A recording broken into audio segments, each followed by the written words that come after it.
السلام علیکم ناظرین، تاریخ کے آنے میں پروگرام لے کر جبران بشیر آپ کی خدمت میں حاضر ہے۔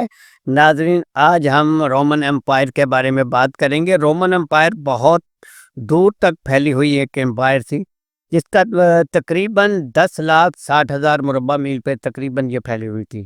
بہت سارے ممالک اس کے انڈر تھے۔ ان میں مین اصل میں مسئلہ یہ تھا کہ یہ ظلم و ستم کا انہوں نے شکار کیا ہوا تھا۔ اپنے لوگوں کے ساتھ ظلم کرتے تھے، تشدد کرتے تھے، لوٹ کھسوٹ کرتے تھے۔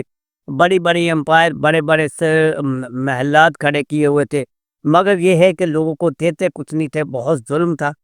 تو لوگوں نے تنگ آ کر اس پہ کوشش کی، ہمت کی، جس سے یہ سلطنت کمزور ہونا شروع ہو گئی۔ ایک طرف بازنطینی تھے، دوسری طرف یہ رومن تھے۔ اس کے بعد یہ ہولی رومن کے نام پہ بن گیا، کیونکہ عیسائیت مذہب اختیار کر گئے زیادہ تر لوگ، اور جو پادری تھے انہوں نے مل کر حکومت کا، دوسری حکومت کا تختہ الٹ کر ایک نئی حکومت قائم کی، یعنی کہ امن کی حکومت۔ وہ سمجھتے تھے کہ جو عیسائی مذہب ہے یہ سب سے امن والا مذہب ہے۔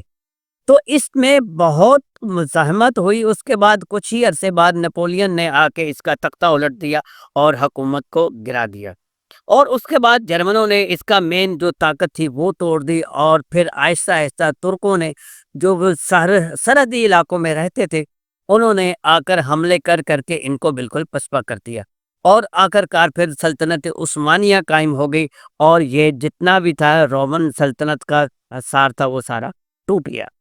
اس کے بعد جب سلطنت عثمانیہ ختم ہوئی اور قسطنطنیہ کو انہوں نے آزاد کروایا، اور یہ ٹوٹل سلطنت عثمانیہ کے اندر ہی آیا ہے، اور پھر اس میں بہت سارے ممالک نکلے۔ اس میں اٹلی، فرانس، انگلستان، جرمنی اور ترکی، یونان، مصر، اور یہ تمام ممالک الگ الگ ہو گئے۔ اتنی بڑی سلطنت جو ٹوٹی، اس کا کوئی نہ کوئی سبب ضرور تھا، ان کا ظلم و ستم تھا، اور ریاست میں جو فوج کی مداخلت تھی، اور اسی طرح بہت سارے احباب تھے جو سلطنتوں کو کمزور در کمزور کرتے چلے گئے۔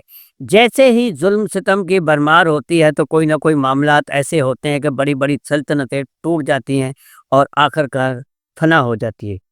تو اس کے ساتھ ہی جبران بشیر کو اجازت دیجیے۔ اللہ حافظ۔